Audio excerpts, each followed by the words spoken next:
Apa sih sebenarnya autisme itu? Autisme itu adalah gangguan perkembangan neurologis yang kompleks yang dimiliki oleh anak dan kemunculan simptom-simptomnya itu sejak anak usia di bawah 3 tahun. Tapi ini menjadi kaku karena kalau itu Oke. berubah bisa jadi sangat kesal atau tantrum. Misalnya saja ada anak yang kalau ke sekolah lewat jalannya ini gitu ya.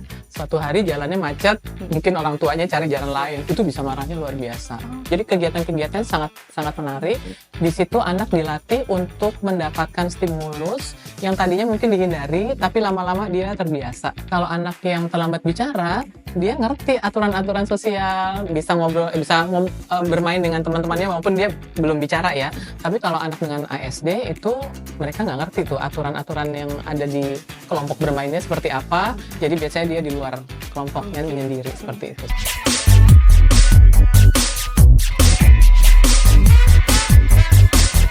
Hai Healthies di ranah digital dimanapun Anda berada, jumpa lagi bersama saya Nita Marli di Kementerian Kesehatan Podcast. Healthies, mungkin banyak sekali orang di luar sana yang masih menganggap kalau autisme itu adalah sebuah hambatan. Padahal kalau dilakukan dengan pendekatan yang sangat tepat, anak dengan spektrum autisme ini bisa berkembang luar biasa. Nah, tapi pertanyaannya, apa sih yang harus dilakukan kita mungkin sebagai orang tua, guru, pendidik, ataupun masyarakat dalam mendukung mereka? Nah, kali ini kita sudah kedatangan tamu istimewa. Sudah hadir bersama saya di sini ada Dr. Adriana Sukandar Ginanjar MS. Beliau merupakan Ketua Yayasan Autisma Indonesia. Hai Bu Ina. Halo, selamat pagi. Pagi. Apa kabar Bu Ina? Baik, alhamdulillah. Sehat ya? Ya. Alhamdulillah. Nah, Bu Ina, ini kan momen bulan April diperingati sebagai Hari Peduli Autisme Sedunia. Ya. Betul. Jadi saya rasa momen ini tepat sekali nih buat kita ngobrol, Betul. edukasi ke healthy semuanya terkait autisme. Iya. Gitu. Jadi ready ya, Bu? Siap. Oke. Nah, Bu Ina, mungkin kita berangkat dari awal dulu kali ya. Banyak mungkin healthies di luar sana yang masih memiliki pemahaman yang kurang tepat nih terkait autisme. Sebenarnya kalau dari Bu Ina sendiri, autisme itu tuh apa sih? Iya, memang penjelasan mengenai autisme tuh berubah ya sepanjang waktu. Jadi saya bisa paham kenapa masyarakat mungkin jadi bingung seperti apa. Kalau sekarang, autisme itu disebutnya sebagai Autism Spectrum Disorder. Mungkin saya juga akan menggunakan singkatannya saja ya, ASD. ASD. Apa sih sebenarnya autisme itu? Autisme itu adalah gangguan perkembangan neurologis yang kompleks yang dimiliki oleh anak dan kemunculan simptom-simptomnya itu sejak anak usia di bawah 3 tahun. Oke. Jadi memang dari umur sangat dini sudah kelihatan. Nah, yang menarik juga adalah istilah spektrum itu. Jadi memang spektrum itu artinya setiap anak punya, gejala-gejala yang agak berbeda, spektrumnya luas. Oleh karena itu ketika bicara autisme, ada memang mereka-mereka yang bisa sampai tingkat universitas gitu ya, punya kemampuan inteligensi yang baik, tapi ada juga mereka-mereka yang hambatan bahasanya besar gitu ya, punya masalah perilaku dan harus berada di sekolah khusus untuk pendidikannya, gitu. Jadi ketika kita bicara autisme, itu spektrumnya memang sangat luas, Mbak. Oke. Tapi sebenarnya kalau kita bicara soal spektrum, artinya nih gejala-gejala yang memang bisa dilihat oleh para orang tua ketika dia mencurigai anaknya autisme, itu bagaimana? Iya, kalau dilihat ciri-cirinya ya, memang ada beberapa ciri-ciri yang, penting ya, yang penting diperhatikan oleh orang tua. Pertama itu adalah hambatan dalam interaksi sosial gitu. Dalam interaksi sosial kita akan lihat sejak kecil anak itu mungkin lebih suka sendiri gitu ya. Kemudian kalau dia berusaha main dengan anak-anak lain, cara bermainnya juga berbeda sehingga kadang-kadang anak yang lain juga nggak ingin dia ikut bermain bersama. Sesudah itu ketika misalnya mulai SD, masuk SMP, itu mereka kesulitan untuk paham ini aturan-aturan sosialnya seperti apa sih? Apa yang boleh dilakukan, apa yang tidak boleh gitu ya. Kadang-kadang misalnya dia ingin berteman dengan temannya, misalnya anak laki-laki punya ASD, ingin berteman dengan teman perempuannya, mungkin caranya dia adalah menyentuh gitu ya, atau duduk terlalu dekat gitu. Itu membuat justru temannya nggak merasa nyaman. Di samping itu juga ketika nanti punya teman, ada kesulitan juga untuk mempertahankan pertemanannya itu karena ya nggak ngerti gitu ya caranya seperti apa. Jadi, yang pertama utamanya seperti itu. Kemudian, yang kedua itu adalah hambatan dalam komunikasi. Oke. Nah, komunikasi itu seringkali diinterpretasikan sebagai tidak bisa bicara gitu, padahal komunikasi itu lebih, mendalam lagi ya. Mereka kesulitan untuk memahami pesan dari lawan bicara dan juga nanti meresponnya secara betul. Iya. Jadi memang ada anak-anak dengan ASD yang bicaranya lancar, tapi misalnya hanya menghafal lagu gitu Oh, ya, oke. atau bicaranya cukup baik, tapi dia hanya bisa cerita tentang dinosaurus kesukaannya gitu. Sehingga kalau komunikasi dua arah jadi nggak nyambung Kurang ya, nyambung ya, heeh, oke. kurang nyambung. Jadi kesulitan dalam komunikasi itu juga makin, berat karena anak-anak dengan ASD itu, agak sulit ya kontak Mhm, mata. iya. Karena mereka nggak nyaman dengan kontak mata. Jadi Oke, bisa dibayangkan ya, iya kalau misalnya saya bicara sendiri, kan nggak lihat tuh iya lawan bicaranya mukanya seneng atau iya enggak gitu iya ya, bosan atau iya. tidak gitu ya. Itu kemudian membuat mereka juga jadi nggak terlalu banyak diajak bermain oleh teman-temannya, seperti itu. Dan juga, ada kesulitan lain kalau mereka yang telat bicara, Mhm, itu biasanya masih bisa menggunakan isyarat nonverbal. oke. Heeh, jadi misalnya dia mengajak temannya ke sini gitu Mhm, ya, atau dia merasa haus terus dia nengok ke ibunya, dia bilang pengen mmm, minum gitu. mhm. Nah, anak-anak dengan ASD ini biasanya juga kesulitan menggunakan nonverbal sehingga yang dilakukan narik tangan orang lain. Oke. Heeh, jadi misalnya dia ingin diambilkan, pot bunga ini, dia akan menarik tangan orang tuanya, kemudian didekatkan ke Oke. benda-benda yang disukai. Mhm Itu salah satu ciri yang menandakan bukan hanya terlambat bicara, tapi kemungkinan, mhm.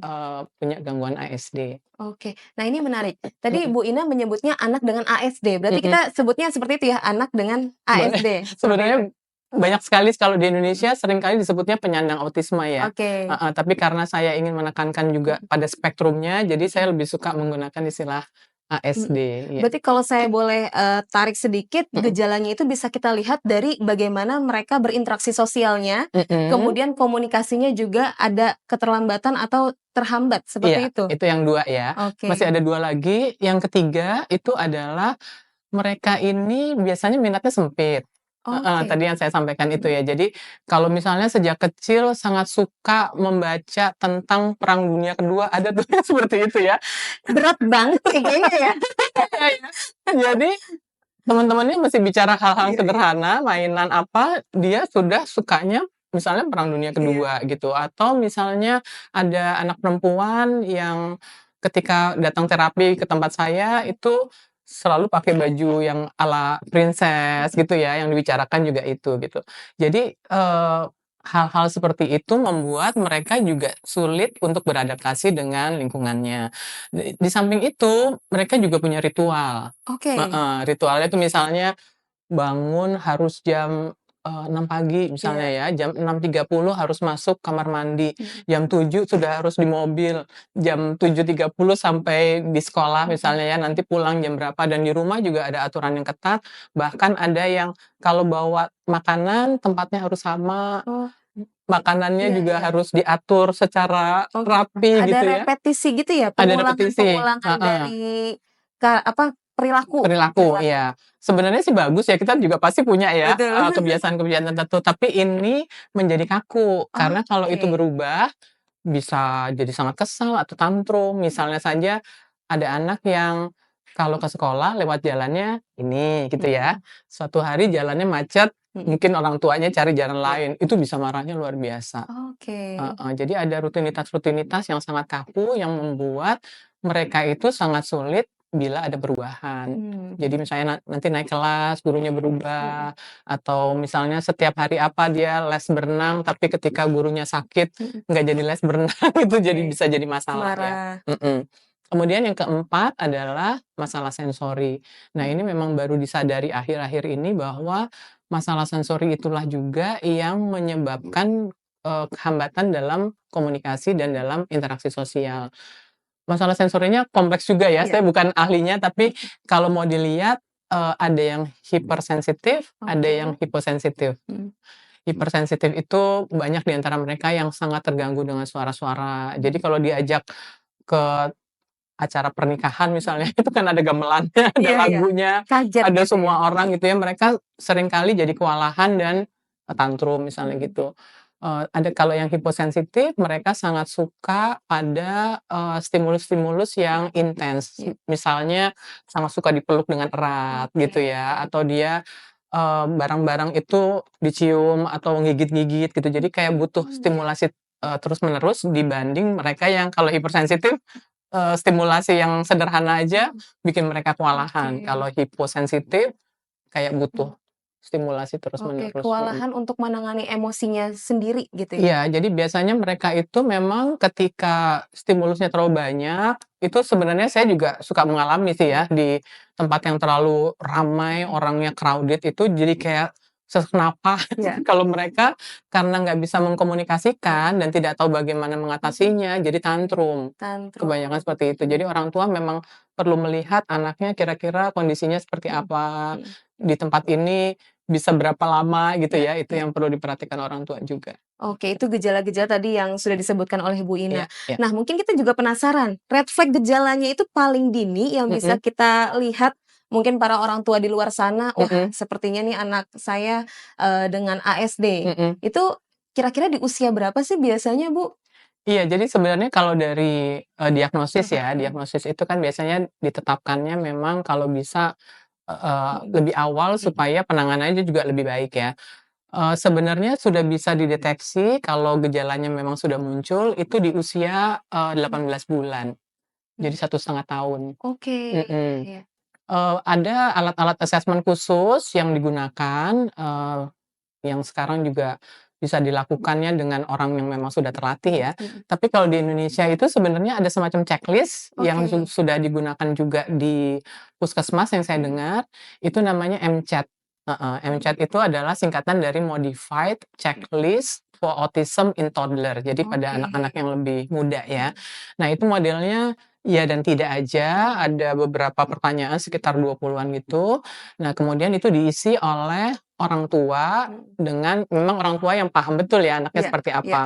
Misalnya, pertanyaannya itu, "Apakah anak Anda bisa meniru?" Mhm. Gitu, "Apakah anak Anda bisa, menunjuk kalau ingin sesuatu?" Gitu Iya. ya. Kemudian, "Apakah anak Anda suka ingin turut bermain dengan anak-anak Mhm seusianya?" Gitu. Nah, itu mhm ada beberapa pertanyaan, kalau misalnya dia dijawabnya iya pada mhm. pertanyaan-pertanyaan yang kritis, itu ada kemungkinan besar memang arahnya ke ASD. ASD. Tapi ini bukan checklist untuk diagnosis Iya ya, jadi iya tetap harus dibawa ke iya. profesional, misalnya ke dokter anak, ke psikolog anak, atau Mhm psikiater anak, yang memang bisa melakukan asesmen lebih lanjut, mhm. kemudian memberikan diagnosis yang lebih tepat, Oke, jangan seperti itu. sembarangan diagnosis sendiri gitu ya, Bu Jangan. Ina. Oke, Iya. tapi sejauh ini Bu Ina, Mhm dari Yayasan Autisme Indonesia melihat kalau di Indonesia ini, mhm orang tua baru menyadari anaknya dengan ASD ini, di usia berapa? Ada nggak mungkin yang terlambat menyadari? Karena kan tadi mhm. kalau kita bicara sepertinya kalau penanganan lebih dini itu jauh lebih baik, gitu. Iya iya. Ketika orang tuanya terlambat menyadari, itu banyak nggak di Indonesia? Iya, sebenarnya sih, mmm, orang tua pada dasarnya sudah melihat ya, ada Mhm perbedaan ya mhm. dalam perkembangan anaknya. Tapi aspek denial orang tua ini yang jadi masalah. Oke, Heeh, iya jadi iya, setiap orang tua kan pasti ingin punya anak yang sehat secara betul. fisik, perkembangannya juga sesuai, kalau Mhm. bisa di atas rata-rata ya Iya gitu. iya. Jadi ketika misalnya menyadari, "Kok anaknya belum bicara ya?" Mhm Gitu, umurnya sudah 3 tahun, kemudian kadang-kadang, dirasionalisasi, ini karena anak laki-laki, anaknya banyak gerak, jadi bicaranya terlambat, mhm misalnya gitu. Atau misalnya anaknya kok kalau dipanggil nggak pernah menoleh gitu mhm ya, diperiksakan pendengarannya oke-oke aja, oh mungkin dia lagi sibuk, tapi kalau misalnya dipanggil mau diajak ke mall kok langsung noleh, misalnya gitu mhm. ya. Jadi ada sinyal-sinyal yang sudah dilihat sejak kecil, tapi kemudian dicoba untuk, "Enggak deh, kayaknya nggak seperti itu deh," gitu, Oke. heeh. Walaupun memang ada orang tua juga yang mungkin nggak menyadari ya, biasanya Mhm. di anak pertama ya, Iya. heeh, kalau anak pertama kan dia melihat, oh mungkin sesuai nih perkembangan kognisinya, karena kalau ke Mhm dokter anak yang dilihat cuman lingkar kepala mhm. sama berat badan Secara mungkin ya, fisik secara ya? fisik ya, Mhm heeh. Jadi cukup banyak sih yang terlambat Mhm. gitu, tapi makin ke sini, makin informasi autisme mulai lebih banyak Mhm. diketahui oleh masyarakat, saya perhatikan memang sejak usia 2 tahun, 3 tahun, orang tua tuh udah mulai ke psikolog atau saya juga dapat Mmm. beberapa klien yang, "Mbak, anakku kok kayaknya cuek banget ya diajak Mhm. ngobrol kayak nggak peduli, Iya. terus kemudian perkembangan bahasanya terlambat, jangan-jangan Mhm. autis," gitu. Jadi mereka Oke. sendiri sudah menggunakan kata itu Mhm. ketika datang ke profesional. Oke, Mhm. jadi gitu ya, Healthies, bagi para orang tua di luar sana, jangan sampai denial Iya. ketika mungkin anaknya, mengalami gejala-gejala yang tadi sudah disebutkan, mungkin Iya. boleh langsung dikonsultasikan ke dokter terkait, ke profesional, dan jangan mendiagnosis sendiri, Iya. seperti itu. Nah, Bu Ina, tapi sebenarnya itu gejala-gejala demikian Mhm. atau anak dengan ASD ASD. ini Mhm. bisa kelihatan nggak sih ketika ada di dalam kandungan? Atau memang itu baru Mmm. kelihatan ya ketika lahir saja, ketika tadi usia 18 bulan? Iya, iya. Sampai saat ini yang Mhm. sepengetahuan saya ya, memang belum ada tes yang Mhm. bisa, menentukan, eee, seorang bayi dalam kandungan itu apakah akan autisme atau tidak Mhm. gitu ya. Kalau untuk gangguan lain saya dengar beberapa itu memang sudah bisa ya. Iya. Jadi memang biasanya itu dilihatnya dari masih anak-anak gitu dan tadi saya katakan ya kadang-kadang sudah keburu besar baru Iya. dibawa terapi. Jadi memang setahu saya sih belum ya, sampai saat ini belum ada sih tes untuk memahami kalau anaknya Mhm. masih dalam Mhm. kandungannya. Oke. Nah, karena tadi kita dari tadi menyebutkan spektrum, ini Mhm. pasti ada variasi dan tingkat keparahannya gitu, Iya, Dok. iya. Ada nggak sih, Bu Ina, tipe-tipe autisme sendiri atau mungkin dia secara keseluruhan sama? Jadi kalau dulu ya, Mhm. beberapa tahun yang lalu itu disebutnya autisme ringan, autisme sedang, autisme Oh, berat oke. gitu ya, Ada heeh. tingkat keparahannya? Iya, itu Mhm. kita melihatnya seperti itu hanya Mhm. berdasarkan kalau bisa bicara autismenya ringan nih misalnya gitu Mhm. ya, kalau nggak suka tantrum autisme ringan. Sementara kalau suka tantrum, nggak bisa bicara sama sekali, itu autismenya berat Mhm. gitu ya. Tapi dengan penggolongan yang sekarang, itu memang dibaginya menjadi 3 level disebutnya, Oke. heeh, dari 1, 2, dan 3. Iya. 1 itu yang paling, ringan, ringan tanda kutip ya, yang hambatannya itu biasanya dalam menginisiasi interaksi Mhm. sosial, jadi mungkin Mhm. dibantu gitu ya, atau si lawan bicaranya harus lebih sabar mendengarkan Mhm. atau lebih banyak bertanya, dan memang yang masih perlu dibantu juga dalam, merencanakan, misalnya merencanakan hal di masa depan dan juga mengatasi masalah-masalah Mhm. gitu. Nah, mereka-mereka ini umumnya bisa masuk sekolah umum, Mhm. sebagian bahkan bisa sampai Mhm. universitas, itu yang di level pertama, Iya. ya. Kalau yang di level kedua, itu masalahnya adalah di minat sosialnya itu sempit gitu ya, Mhm. minat, yang dia suka, isu-isu yang dia suka, baca atau hal-hal yang dia suka lakukan itu juga sangat sempit. Mhm. Itu yang membuat jadi dia susah bergaul dengan teman-teman Mhm. sebayanya. Selain itu juga tingkah lakunya cenderung kaku, Mhm. jadi perubahan sedikit pun, menyulitkan ya. Jadi biasanya mereka ini bisa dibantu masuk sekolah mainstream misalnya Mhm. SD, tapi biasanya dengan guru bantu, shadow Oke. teacher, Iya, heeh. iya. Sementara di rumah itu biasanya juga perlu dilatih, Mhm. ada terapi juga, Mhm. seperti itu ya. Nah, kalau level yang 3 ini adalah yang paling berat, yang butuh, dukungannya atau butuh bantuannya itu sampai mereka dewasa. Mhm. Biasanya mereka-mereka ini, hambatan bicaranya sangat berat, Iya. jadi sampai remaja, dewasa itu belum bisa Mhm. bicara, kadang mereka bisa berkomunikasi dengan tulisan atau Mhm. dengan, kartu-kartu seperti itu ya. Perilakunya juga masih bermasalah, Iya. agresivitas, kesulitan, perubahan Mhm. gitu ya, kecemasannya tinggi. Iya. Makanya memang anak-anak seperti ini pendampingannya perlu cukup ketat Mhm. gitu ya, dan Iya. orang tua memang perlu terus mendampingi Mhm. sampai, anak ini dewasa gitu, Oke. pembagiannya seperti itu. Tapi kalau dari pengalaman saya tidak mudah juga Mbak, Iya. untuk bilang ini level 1, Iya, 2 iya. gitu ya. Saya biasanya sih mengatakan kepada orang tua lebih ke, "Ibu ini yang perlu diterapi adalah masalah, bicaranya," Mhm. misalnya, kemudian kelihatannya ada masalah sensori, jadi perlu terapi sensori. Jadi saya lebih menekankan pada aspek-aspeknya, bahwa nanti dari level 3 pindah ke 2 atau dari Iya, level iya. 2 pindah per 1 gitu. Untuk saya sih itu yang penting ada usaha yang terus-menerus dan tepat Oke. gitu sih. Berarti bisa memungkinkan akan perpindahan level itu ya? Ketika sudah diterapi gitu Iya, Mbak? kalau saya lihat ada Mhm. beberapa anak yang memang di 3 terus misalnya, Iya. tapi ada anak-anak yang awalnya kelihatannya sulit sekali gitu ya waktu terapi umur 3 tahun, oh ternyata bisa masuk sekolah dan bisa sampai universitas misalnya gitu ya. Jadi Oke. ada anak-anak yang amazingly dia survive Iya. untuk bisa berprestasi ya. Oke, dan pastinya butuh pendampingan dari orang tua dong, Bu Betul Ina? betul, Oke. Nah, ketika tadi kita bicara bahwasanya intervensi dini itu penting sekali Iya agar iya, mereka mendapatkan penanganan yang tepat gitu. mhm Nah, ketika mungkin orang tua sudah melakukan intervensi intervensi sejak dini, mhm. itu apakah nanti, hal-hal yang mungkin spektrum-spektrum yang tadi disebutkan itu berkurang atau mungkin bisa dikelola gitu, Bu Ina? Ini pertanyaan yang sangat sulit ya. Karena memang beda-beda sekali. Jadi mungkin saya ingin Oh, bicara oke. dulu tentang intervensi ya. Iya Jadi iya. kalau saya melihatnya, penanganan itu bagi anak dengan ASD itu ada intervensi dini Mhm. dulu. Jadi kalau bisa 5 tahun pertama itu Iya. ada intervensi yang tepat, Mhm. ada yang fokusnya pada tingkah laku, itu kalau di Indonesia biasanya pakai ABA, Mhm. Applied Behavior Mhm. Analysis. Itu sangat disukai juga karena kurikulumnya udah jelas ya, penilaiannya juga jelas sehingga bisa seragam dilakukan di tempat terapi maupun di rumah dan, kemajuan-kemajuannya juga Iya. tercatat. Ada juga yang fokusnya pada, mendorong perkembangan, komunikasi dan emosional anak gitu. Itu melalui ada yang disebut floor time, jadi main bareng-bareng di lantai gitu ya. Oke. Tentunya bukan main sembarang Iya main ya, iya. terapisnya itu harus belajar juga supaya kemudian si terapisnya memahami dunia dalam anaknya dan anaknya itu lebih tertarik untuk, eee berinteraksi dengan orang lain di luar, dunianya sendiri itu ya. Mhm. Ada juga terapi-terapi yang berfokus pada sensori, karena Oke. memang masalah sensori mereka kan cukup kompleks ya. Mhm. Yang sering, dilakukan juga di Indonesia itu adalah terapi sensory integration. Iya. Itu sangat menyenangkan sih, Mmm, ruangannya luas ya, oke. terus banyak mainan-mainan yang menyenangkan ya, Sangat fun bola-bola ya? warna-warni.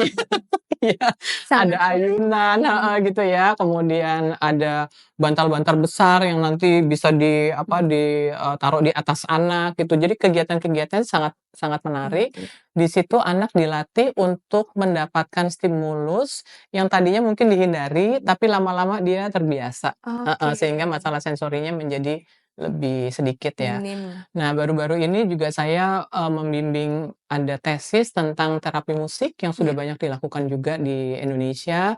Terapi musik itu bisa membantu anak, belajar kata-kata, bisa membuat mereka lebih tenang, dan alhamdulillah kalau Mhm. anaknya suka main musik, jadi Iya. akhirnya pintar main piano, pintar main Mhm. saksofon dan sebagainya gitu ya. Jadi ada banyak terapi-terapi lain, tapi 3 terapi itu yang biasanya, dilakukan secara terintegrasi karena sudah terbukti juga, Mhm. dapat membantu anak-anak dengan ASD, gitu Oke. ya.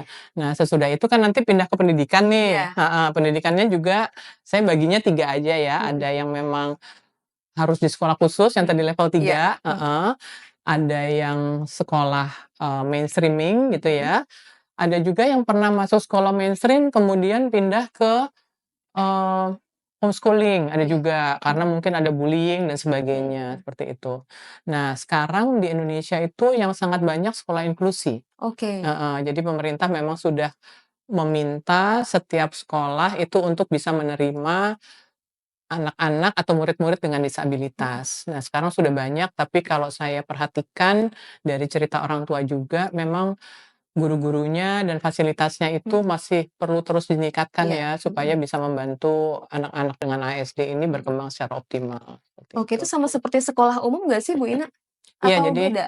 kalau sekolah inklusi itu sekolah umum yang sudah menyediakan program-program untuk Oke. anak-anak dengan Iya iya. disabilitas, menyediakan guru-guru juga secara Mhm. khusus, dan beberapa anak misalnya pagi sekolah kemudian ditarik ke, kelas remedial. Mhm mhm. Heeh, jadi diajarkan one on one Mhm. seperti itu. Harusnya sih lengkap ya Iya. fasilitasnya, cara bikin kurikulumnya, tapi ya itu karena spektrum itu juga memang nggak terlalu Variatif mudah sekali ya? betul, harus Mhm. satu-satu assessment kemudian dibikinkan programnya, seperti Oke. itu. Mhm. Kadang kan Bu Ina ada juga orang tua, yang merasa, "Anak saya baik-baik aja kok." Artinya tadi, Mhm. denial gitu, tidak Iya iya. menerima. Jadi, Mhm. udah jadi disekolahin di sekolah umum aja gitu. Mhm Itu kalau mhm. seperti itu boleh? Atau bagaimana kalau menurut Bu Ina? Sebenarnya ada seleksinya Mmm. heeh, sebenarnya ada seleksinya, tapi kan kembali lagi, cara seleksi, cara penanganan itu menurut saya masih sangat beragam ya. Iya. Jadi memang ada cerita-cerita anaknya di SD 4 tahun, tapi hanya di kelas sendirian, tidak ada guru special needs-nya juga, ya ikut aja naik kelas 5, kelas 6 gitu, tapi nggak mendapat apa-apa. Jadi ketika misalnya orang tuanya menyadari bahwa kok anaknya kemajuannya masih sedikit, terpaksa Iya. kemudian masuk ke sekolah khusus karena nggak bisa ke SMP, Mhm. seperti itu ya. Jadi memang masih sangat beragam, ada yang memperbolehkan, tapi sebagian besar sih sudah melakukan, asesmen dari tes inteligensi, kemudian diobservasi dulu, sesudah itu baru kemudian ditetapkan apakah bisa ikut atau enggak. Ada juga yang kelas 4 akhirnya diputuskan sudah nggak bisa lagi, Oh, oke. heeh. Berarti bisa, putus di tengah jalan juga gitu ya? Bisa, karena kadang-kadang kalau anak ini kemudian terlalu kesulitan Iya. atau banyak bullying ya, Iya. yang menjadikan banyak bullying, itu tentunya anaknya banyak tantrum ya. Iya. Heeh, jadi ya itu bisa umur berapa, bisa orang tuanya yang kemudian, "Kayaknya Mbak aku pindahin aja ke homeschooling deh karena Mhm. kasihan di Mhm. situ," atau memang dari sekolahnya diputuskan untuk diminta mencari sekolah yang lebih tepat, gitu. Oke, berarti tetap Mhm. harus ada penanganan khusus dan pendampingan khusus gitu ya? Betul, biasanya Dan terapi itu tetap ada sih mhm, ya, mhm. dan hal utama yang memang harus dilakukan orang tua adalah menerima dahulu. Nomor satu ya. Nomor satu itu ya, Iya iya. gitu. Sejauh ini kalau Bu Ina di Yayasan Autisme Indonesia, Mhm. bagaimana? Ada nggak maksudnya orang yang sulit banget kayak menghadapi orang tua yang denial seperti itu? Mungkin saya cerita dari sudut pandang saya sebagai psikolog ya, Iya. karena memang kalau di YAI itu tidak menerima maksudnya asesmen ataupun Mhm. klien. Beragam sih, ada orang tua yang tadi sudah menyebut, "Kayaknya anak saya autis ya Bu," gitu ya. Kemudian ketika dikasih tahu, "Ah, udah lega." Jadi sekarang mencari ke intervensinya. Lega itu dalam arti, oh akhirnya ada diagnosis yang jelas untuk Iya. mereka, heeh. Tapi ada juga yang, ya itu, misalnya, "Bu, kelihatannya perlu pendampingan Mhm. khusus." "Oh gitu ya? Kayaknya dulu bapaknya juga telat Itu bicara nah ya," itu, gitu ya, heeh. speech delay Bu, mungkin aku juga pengen sedikit, apa ya, menyenggol soal speech delay ya. Mhm mhm. Itu ada kaitannya nggak sih dengan autisme ini? Iya, autisme itu kan kalau saya melihatnya, diagnosis yang kompleks Iya. dan komplit ya, Mhm. karena autisme dengan ADHD itu juga ada seperti itu Iya. ya, bergabung. Mhm. Autisme biasanya juga learning difficulties Mhm. gitu, jadi itu kompleks sekali. Nah, memang, ada orang tua yang masih menunggu, "Nanti tunggu deh 4 tahun kali aja Mhm. bisa bicara," gitu. Padahal menurut Iya. saya jangan, justru sejak awal ditangani, kalau ternyata bukan autisme alhamdulillah, tapi Mmm. paling enggak sudah ada usaha ke arah sana ya. Kalau menurut saya dari pengamatan-pengamatan saya, bedanya autisme dengan hanya keterlambatan Mhm. bicara, keterlambatan bicara itu anak-anaknya yang tadi saya sampaikan juga, masih bisa menggunakan bahasa nonverbal, masih bisa Oke, iya gesture, iya. heeh, dia juga memahami gesture. Mhm. Misalnya orang tuanya bilang, dia tahu suruh Mhm. duduk di sini, gitu. Kalau anak masih kecil dengan autisme mungkin dia nggak ngerti apa, dia pikir ada sesuatu di sini, seperti itu Oke. ya. Jadi, kemudian dilihat juga kan, apakah ada masalah Mhm. sensori, seperti itu ya. Mhm. Apakah, interaksi sosialnya juga terganggu. Kalau anak yang terlambat bicara, Mhm. dia ngerti aturan-aturan sosial, bisa ngobrol bisa bermain dengan teman-temannya Iya iya. walaupun dia belum bicara Mhm ya. mhm. Tapi kalau anak dengan ASD itu mereka nggak ngerti tuh aturan-aturan yang ada di kelompok bermainnya seperti apa, Mhm. jadi biasanya dia di luar kelompoknya Oke. menyendiri, Mhm. seperti itu sih. Jadi Mhm. tetap pasti ada pembedanya ya, Ada dan pembedanya. memang itu diperlukan asesmen-asesmen tadi, Betul betul, gitu. heeh. Kalau di Yayasan Autisme Indonesia nih, Bu Ina, itu tuh akan bergeraknya tuh seperti apa sih untuk menghadapi atau menangani anak-anak dengan ASD ini? Apakah ada Iya. kegiatan-kegiatan tersendiri? Iya, jadi sebenarnya kalau YAI, Yayasan Autisme Mhm. Indonesia, itu kan tujuan utamanya adalah menyebarluaskan informasi yang akurat, Iya. heeh, tentang autisme.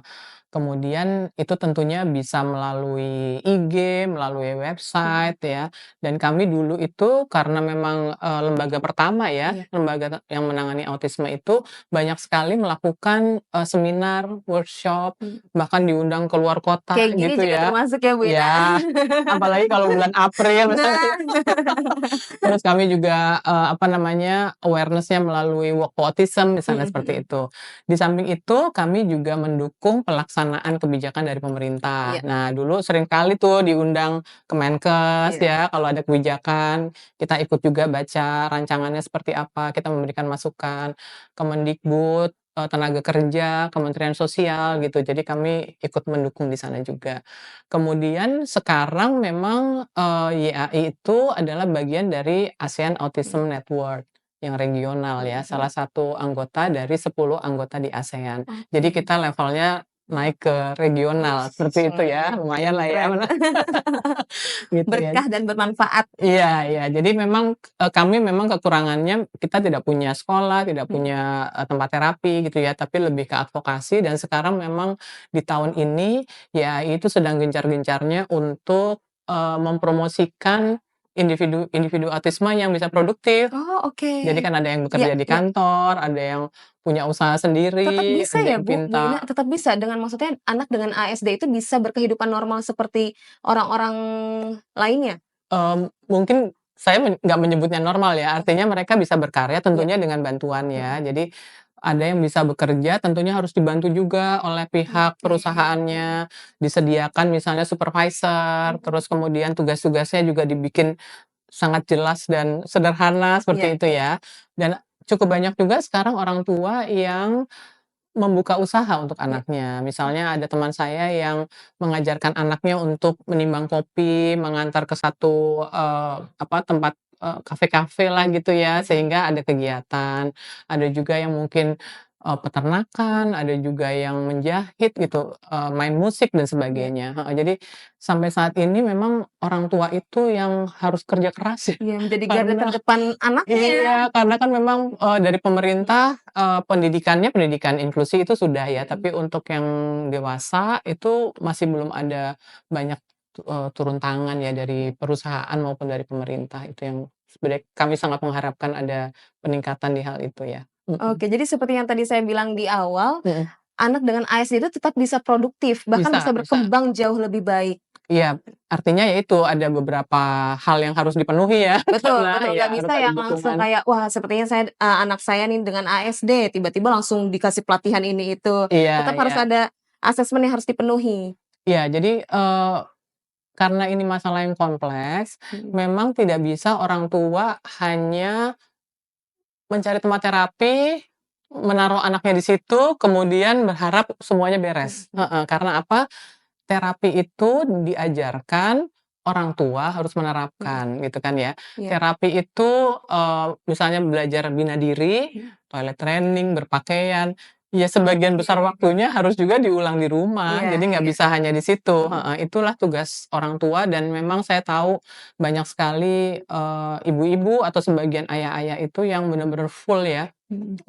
mendampingi anaknya sehingga anaknya itu Mhm. bisa berkembang sangat baik, Oke. heeh. Tapi autisme ini tuh sebenarnya faktor genetik juga nggak sih, Bu? Atau mungkin dia ada penyebab-penyebab yang bisa mengakibatkan anak ini dengan autisme? Sampai saat ini memang penyebab yang pasti masih dikatakannya multifaktor. Iya. Tapi, dari penelitian-penelitian yang sudah berjalan bertahun-tahun, faktor genetik itu salah satu yang sudah pasti. Oke, Heeh, jadi ya. kalau misalnya orang tuanya punya anak pertama anak dengan ASD, Mhm. ada kemungkinan yang keduanya juga punya masalah gitu, Oke, heeh, bisa ASD ya. juga atau masalah Mhm. disabilitas yang lain. Nanti turunannya Mhm. kerentanan untuk bisa memperoleh diagnosis ASD itu lebih besar ya Lebih untuk besar, genetik. oke. Yang lainnya memang ada faktor, eee, polusi udara katanya seperti itu ya, kemudian ada faktor juga mungkin masalah pencernaan, jadi banyak sekali sih Mhm teorinya mhm. mengenai itu, Oke, luar biasa. Nah, Healthis ini Bu Ina nggak kerasa kita udah lama juga mhm, ngobrol, mungkin terakhir sebelum menutup perjumpaan kita kali ini, iya, bisa disampaikan pesan sehat untuk Healthis semuanya, terlebih untuk momen di Hari Peduli Autisme Indonesia dualisme ini. ya.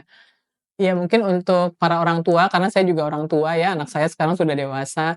Jadi, saya sangat berharap para orang tua itu sudah bisa melihat, adanya masalah dalam perkembangan anak, Mhm kemudian segera berkonsultasi dengan yang profesional yang memang mendalami autisme, dan ketika diagnosis itu sudah diberikan, mungkin perlu cari diagnosis dari beberapa profesional, tapi kalau sudah diberikan dan sudah jelas autisme, perlu segera mencari informasi mengenai autisme itu Mhm. apa, intervensi yang perlu dilakukan seperti Mhm. apa, bagaimana keluarga bisa mendukung, dan memang harus perlu bantuan ya, Iya. sesama orang tua, profesional, dari tempat terapi, baca-baca, buku-buku, jurnal, dan sebagainya. Kerja keras sih memang gitu Oke. ya, tapi, saya juga yakin bahwa dengan kerja keras, dengan, kebersamaan dengan sesama orang tua, dan kita berjuang bersama, tentunya kita memberikan masa depan yang lebih baik